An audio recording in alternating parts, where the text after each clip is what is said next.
ఓం శ్రీమాత్రే నమః. గురు పూర్ణిమ రోజు లక్ష్మీదేవికి చేయవలసిన పరిహారం. లక్ష్మీదేవిని ప్రసన్నం చేసుకోవడానికి గురు పూర్ణిమ నాడు శ్రీ లక్ష్మీ చాలీసా పఠించండి. వైవాహిక సమస్యలను అధిగమించడానికి లక్ష్మీనారాయణుని జంటగా పూజించాలి. లక్ష్మీదేవికి అలంకరణ వస్తువులను కూడా సమర్పించాలి. ఈ రోజున తన గురువును కూడా భోజనం పెట్టాలి. గురు పౌర్ణమి నాడు మహాలక్ష్మీదేవిని ప్రసన్నం చేయడానికి గల మంత్రం ఓం శ్రీం హ్రీం శ్రీం కమలే కమలాయే ప్రసీద ప్రసీద శ్రీం హ్రీం శ్రీం ఓం మహాలక్ష్మ్యై నమః.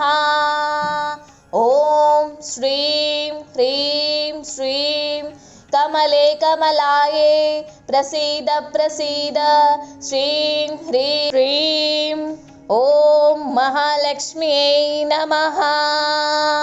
ఓం శ్రీం హ్రీం శ్రీం కమలే కమలాయే ప్రసీద ప్రసీద శ్రీం హ్రీం శ్రీం ఓం మహాలక్ష్మ్యై నమః. Thanks for watching my video. Please do subscribe, like, share, comment.